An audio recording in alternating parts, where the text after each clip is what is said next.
From the School of Journalism and Mass Communication at the University of North Carolina at Chapel Hill, this is Carolina Week.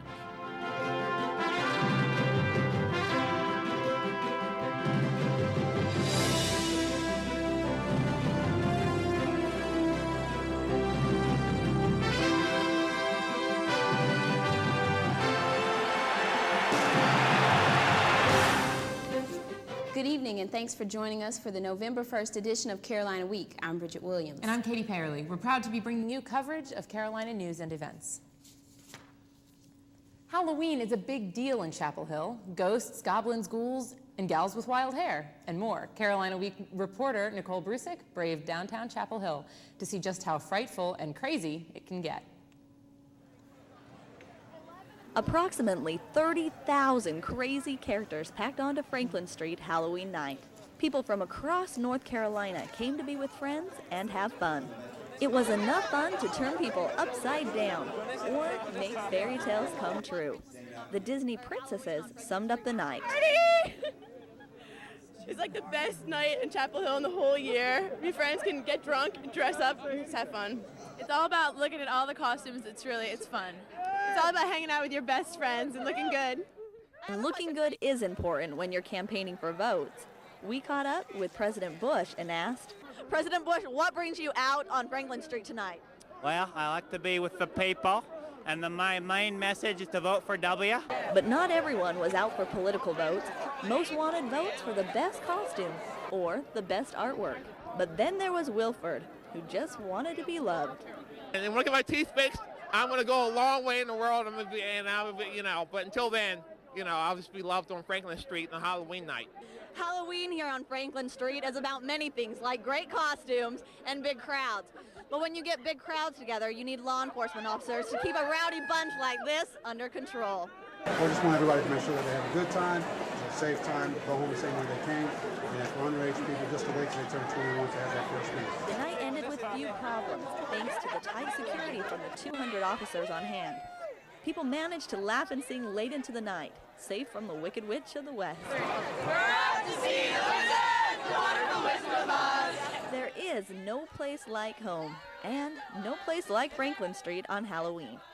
In Chapel Hill, I'm Nicole Brusick, Carolina Week. This year's crowd was smaller than previous years because Halloween fell on a weeknight. Getting an up-close look at what Army ROTC does just got a little bit easier. The Tar Heel Battalion is holding open labs at Forest Theater to give civilians a chance to walk in the cadets' boots. Cadets assembled and disassembled weapons like 9mm and M16s, all unloaded, of course. And in the woods, cadets performed individual movement techniques, or IMTs, which included the low crawl and the buddy rush. Cadets were also taking part in instructional camouflaging classes, and the North Carolina National Guard had a Humvee or Hummer on location. Cadet Lieutenant Colonel Lenore Mosky says the open labs give the public a chance to see Army training. We're out there to protect ourselves first and protect others. So it's a good chance to see, all the extra details that go into some of these things. The battalion will hold another open lab next spring. This weekend, 10 cadets will run a 60-mile endurance race at Fort Bragg. It will take 15 hours to finish, and $1,000 goes to the winner. Sports utility vehicles are popular with students at UNC, but a big vehicle might not necessarily be a safe vehicle. SUVs fill the parking lots and line the streets of Chapel Hill, but their safety record has come into question. In fact, the government requires most SUVs have labels that warn of the possibility of rollovers. Dr. Tom Clegg is a physics professor at UNC. He says it's the SUV's height that makes them so dangerous. The force that comes from the mass and the distance off the road give a greater twisting force that causes this to roll. It's more likely to roll when it's bigger and heavier and off the road higher. Government studies also found that the more people you put in the cars, the tippier they get. To improve safety, Ford says it will make next year's model of the Explorer lower and wider and will offer an optional rollover protection package. To ensure our safety in SUVs, car makers suggest taking turns slowly, not overloading your vehicle, and always wearing your seatbelt. Carolina Week staffers gain invaluable experiences as student reporters, and recently 2 of them got a taste of the professional world of TV reporting. CNN Student Bureau invited Katie Payerly and Jessica Pratt to cover a story about public school reform in Baltimore. The two devoted 2 days to interviewing high school students and 1 day to covering a conference related to urban high school reform. Both say it was an enjoyable and valuable learning experience. Not only was the trip a great experience for us, it was also an opportunity to explore an issue that's important to here in our state. Both of the candidates for governor of North Carolina are interested in improving the state's primary and secondary education. But what would this reform involve? I took a look at one type of reform taking place in Baltimore at Patterson High School. The students look typical, so do the teachers and the building. But administrators at Patterson High School are trying to get as far from typical as possible. 6 years ago, Patterson was in trouble. Their attendance has dropped. Pass rate for functional tests have dropped, and graduation rate has dropped. So officials took action. They divided the 2,300-person student body into academies, or schools within the school. Each academy specializes in an academic or professional area. Then, when Principal Laura Deanna arrived 5 years ago, she worked with the students to find jobs and job training that related to their fields of study. We train children for the needs of industry. That means that our community benefits, the child benefits, everybody benefits. But the academies in Deanna's work-study program were just the beginning. Since the restructuring, programs emphasize hands-on learning and electives that will help students find jobs more easily. Student Shalea Watson's pharmacy lab lets her discover the field. We've done our own conversions here, and we've even made the little pill capsules. Patterson boasts everything from Watson's pharmacy lab to an in-house nail salon, where students practice the skills they'd use in a real salon someday. Patterson has come a long way in 6 years, but it has a long way to go. Deanna says reaching the goals set for Patterson won't be easy. With any type of change, there comes resistance, pain associated with it. So what's next for Patterson? Its students have dreams for their futures. I want to be a photographer. Go to Johns Hopkins University, pre-med. I would like to work in a business and then work on my own. But what will those students leave behind when they graduate? A school on the road to reform, with a long way to go. Transforming or reforming a high school really takes a good 10 years. If the Academies program at Patterson is successful, it will be used as a model for other reforming schools across the country. One of the biggest struggles we're facing in North Carolina is a shortage of teachers to give the students the individual attention the experts say they need. What would you be willing to go through to get basketball tickets? Well, many students who can't seem to make an 8 o'clock class are able to get up early for hoops tickets. The latest ticket lottery when Carolina Week continues.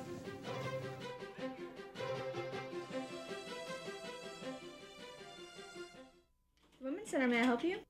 The Women's Center is a nonprofit agency that has served as a meeting place for women in the Triangle since 1979, making it one of the oldest freestanding women's centers in the country. The mission of the Women's Center is to provide a supportive community where all women can inspire each other to grow, both personally and professionally. I was going through a crisis at home, and I contacted Helpline, and they referred me directly to the Women's Center. I think the Women's Center is really important for the community because it offers so many different kinds of resources, and if we don't have the resource here, we can find an avenue or a way for women to find the answers that they need. It is inspiring. It's so exciting to be a part of something that really matters and really changes things.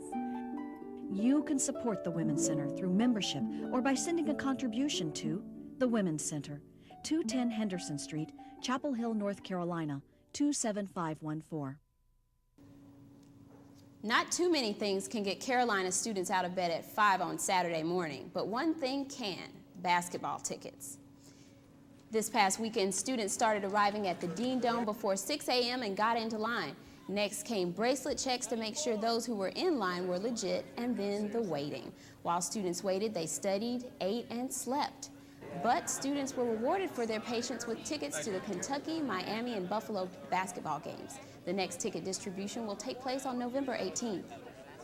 With ticket distribution comes the ongoing argument about what's the best way to get those tickets into your hands. In our Speak Out segment today, students offered their opinions about the current system.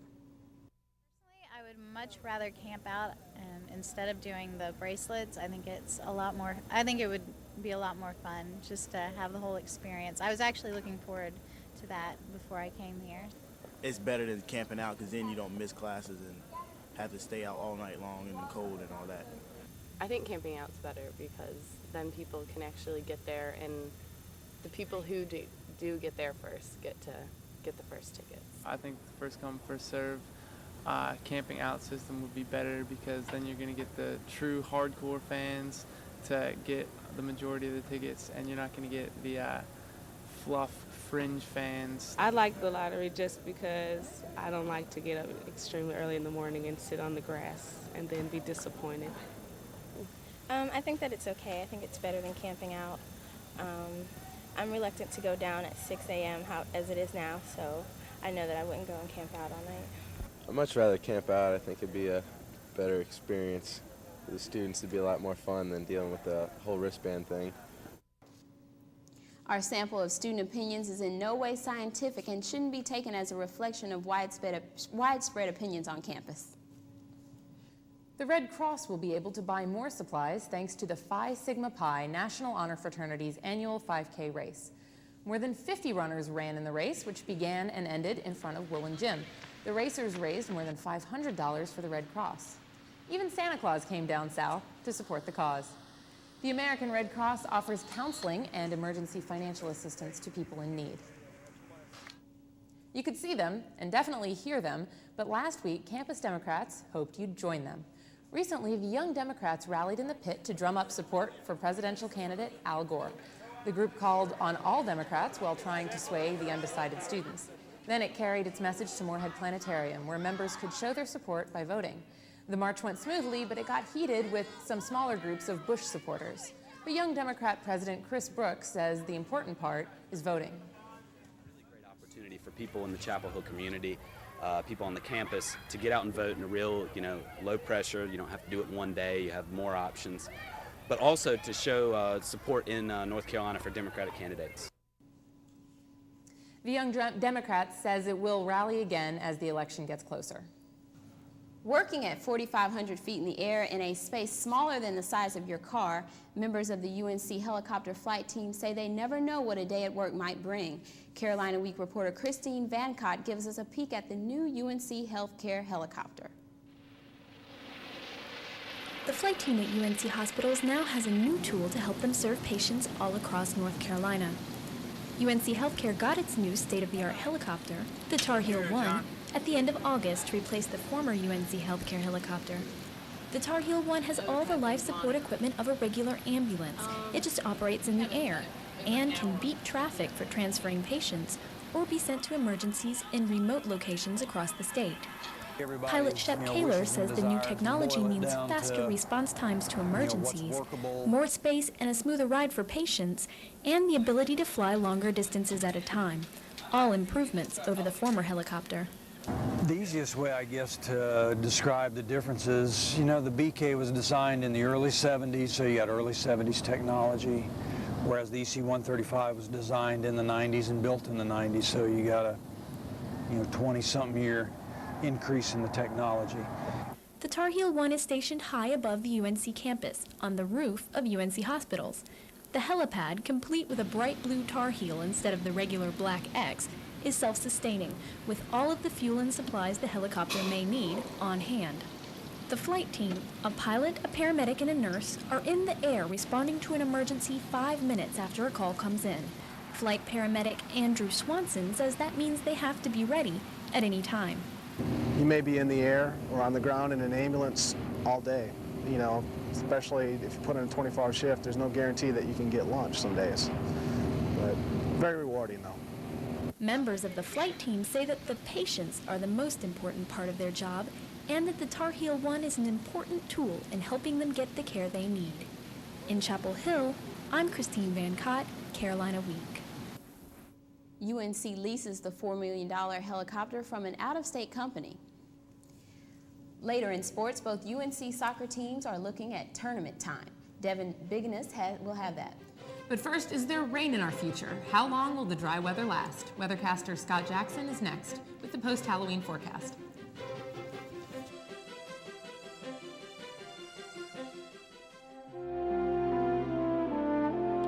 Throughout my career as a coach, I've lived by the simple axiom that behind every individual success story is a team. The success of Durham Public Schools does not depend on one of us, but all of us. Through community involvement and support, we can take a giant step in helping our children achieve their hopes and dreams. You're going to walk with me, and I want to help you to be that great soccer player.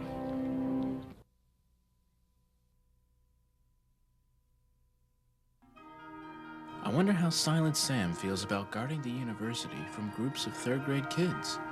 Maybe he's lost interest. We haven't heard his rifle fire recently. Still he stands, a steadfast defender of something. What is it? No one knows the real Carolina like a student. Carolina Week, the student news show. North Carolina is where the wonders never cease. It's where visitors and residents alike can be touched by these things and always remember the embrace of clouds around a mountain peak, sparkling water forever in a hurry, a bridge less traveled, an enchanted wetland forest, and the place where the sun meets the sea.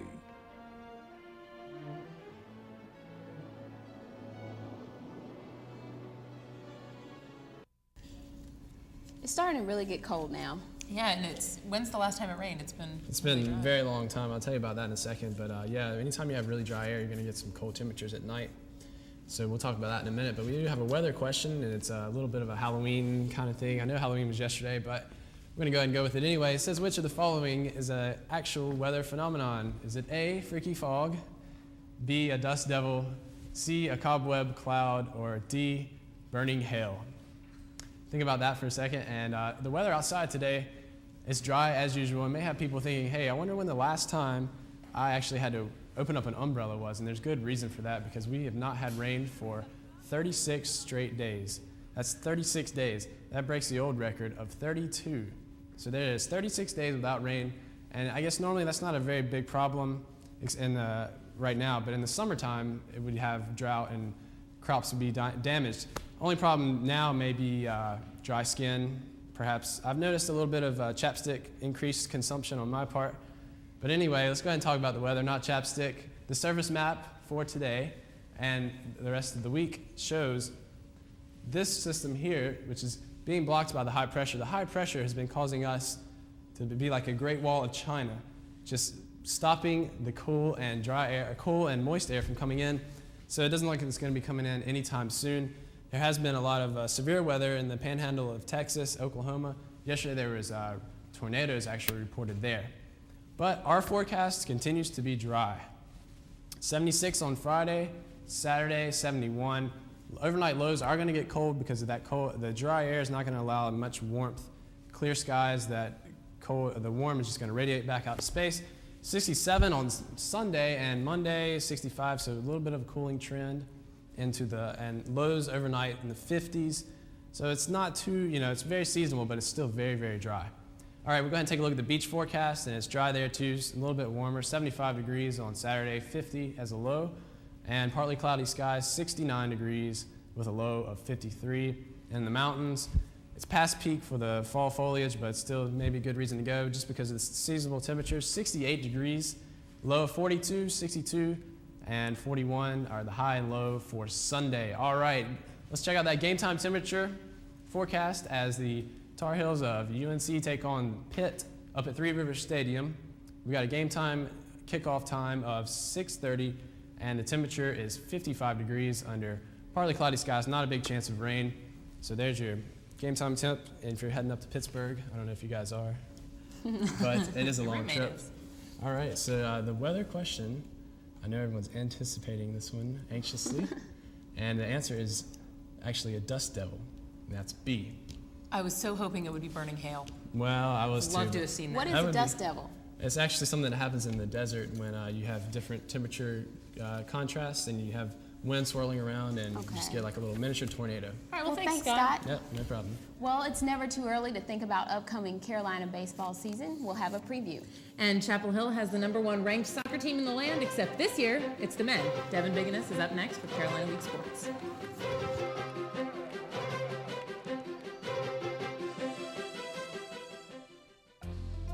Let your knowledge grow at the North Carolina Botanical Garden. Through public service, research, conservation, and education. The garden brings North Carolina's rich natural heritage to you. It's a beautiful way to learn.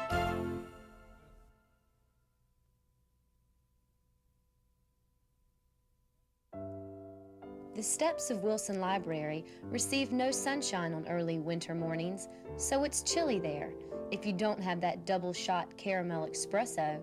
Surrounded by forever green magnolias, the steps are a fine place to study, or at least pretend to, while you watch a border collie chase a frisbee in the quad. No one knows the real Carolina like a student. Carolina Week, the student news show.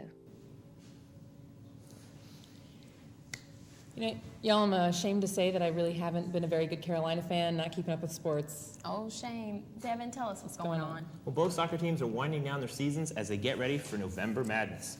Coming into the regular season finale, the women's soccer team isn't used to losing streaks, but the Heels have lost back-to-back matches, their longest losing streak since 1982. The Heels get back on track against Maryland. Here, Daniel Borgman with a great shot. She's pleased. That made it 4-0 Heels. Then the shot here, no good, but with a little help from friends like Catherine Reddick, the ball hits nothing but the back of the net. The band approves of that shot. Then Meredith Florence on her horse. Here she is with the goal. Fans are pumped. Carolina wins 6-0. And then some players get ready to do the dance of joy. Carolina women now turn their attention to capturing their 12th consecutive ACC tournament title. The UNC men's soccer team is #1 in the nation going into a game against the Elon Phoenix. Chris Carriere is looking to break the UNC record for goals in a season set by Derek Massimi in 1989. He did so by scoring 2 goals, including this nice poke. He now has 22 goals on the year, including at least 1 in each of the past 9 games. The 4th goal of the night comes for the Tar Heels off of this nasty bicycle kick assist from Caleb Norks to Ryan Kneiper. The Tar Heels go on to win this one 5-0. Then also the UNC men's team hosting Wake Forest in the last regular season home game of the season. Tar Heels up 1-0, and then a body shot from Caleb Norkus gets it to senior Mike Busey, who scores his 2nd of 3 goals of the night. Wake Forest scored in the second half off a penalty kick by Ben Stafford here. Then Chris Carriere does it again for the 10th game in a row, going all the way down the field from midfield, beating 2 defenders and scoring his 23rd goal of the season right here. With this win, discussion now turns to postseason. Mike Busey is optimistic about tournament time. Well, we're looking forward because our goals are NCAA, ACC tournament and then NCAA tournament, and so there's a lot of soccer left to be played, hopefully, and so we're just looking forward constantly, looking to the next game, big game at South Carolina next weekend. The Heels now take a half-game lead in the ACC standings over arch-rival Duke and northern rival Virginia. After making it to the NCAA playoffs the past 2 seasons, what lies ahead for the 2001 Carolina baseball team? Carolina Week's Joe Disney has some possible answers to that question. The 2001 Tar Heels face the usual high expectations of a UNC baseball team, but do so with a very young and inexperienced squad after losing the majority of last season's talent from the field, at the plate, and on the pitcher's mound. Carolina recently finished fall practice with a World Series of its own at Boschmer Stadium. It was a time for the new faces to get acclimated to their new home and for Coach Mike Fox to evaluate the team before spring. I'm fully behind, all of these guys, and we're excited to have them all here, and we think they're going to give us everything they have and their best effort, and that's all we can really ask of them. One bright spot will be the return of catcher Ryan Blake. A shoulder injury held him out for the majority of the 2000 season. Blake will be looked upon to be the Tar Heels' main offensive weapon. His offensive output and that of sophomore leadoff man Adam Greenberg must make up for a loss of power. Blake should be able to fill the void as UNC lost the hitters who provided 42 of the team's 69 home runs last season. Yeah, he's going to be a big stick in the lineup. As you said, we got a lot of holes to fill, And, you know, coming off last year where he didn't play, he's going to come in and he's going to have a great season for us. Well, Coach, Mike Fox has some returning stars at the plate. The pitching mound's a different story. The Tar Heels lost their 3 weekend starters and have a pitching staff comprised of 9 freshmen. The Tar Heels must find young arms to fill in for the departed starters and relievers who accounted for 38 of the 46 wins by the UNC staff. With fall behind them, the Tar Heels now look toward an uncertain spring. In Chapel Hill, I'm Joe Disney, Carolina Week. The Tar Heels open the regular season February 10th against James Madison. The Carolina football team is struggling. The Heels have lost 4 in a row and are now just 1 loss short of being eliminated from bowl contention. This past Saturday, the Heels fell to their northern rival, Virginia. Pick it up with UVA attacking here in the ground. Here, Anthony Womack busts through the line and finds the promised land. Now Virginia pulling out the trick and the treat, the trickery being the halfback pass from Tyree Foreman to Kevin Coffey, the treat, a 22-yard gain. Now Ronald Curry trying to play keep away with Sam Aiken, Virginia not playing by the rules of that game. Pass is picked off by Devin Simmons. Carolina loses this one 17-6 and must now travel to the Steel City to play Pitt in order to keep their bowl hopes alive. Well, Carolina takes on Pitt at 6:30 this Saturday. The game's on ESPN2 for those of you not traveling up to Pittsburgh. Well, we'll have to tune in. I hope there's hope. Thanks, Devin. Well, it's bombs away in Italy. No, the German blitzkrieg isn't starting again. This time it's the small feathered army doing the damage. Details about the bombers when Carolina Week continues.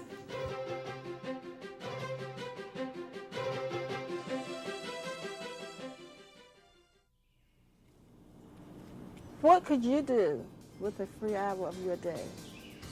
Take a jog, wash your car, bake a cake, or watch TV. Ever thought about giving blood?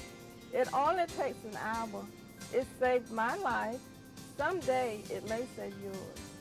A single pint of blood can save 3 lives. Be a hero. Give blood. 10, 9, 8, 7, 6, 5, 4, 3. We have ignition. We have liftoff. Join the next mission aboard the Moorhead Planetarium. For more information on Sky Rambles, call 549-6863. Everybody loves birds, except maybe residents of Italy's capital city. Every fall, tens of thousands of migrating birds fly to Rome and take charge, and not only of the sky. One look at this car is evidence that the mess they leave behind, but cars aren't the only targets. Anyone on the ground is also in danger too. Some use umbrellas for protection, but a morning newspaper will work as well. The birds take over for a few months every year. So if you're planning a trip to Rome, do as the Romans do, protect yourself. That's really nasty. I'm glad we don't have that problem here in Chapel Hill. It's hard enough to keep your car clean, you know, it's crazy. Well, that does it for this edition of Carolina Week. Thank you for joining us, and be sure to come back and join us next week. Until then, have a good week. Good night.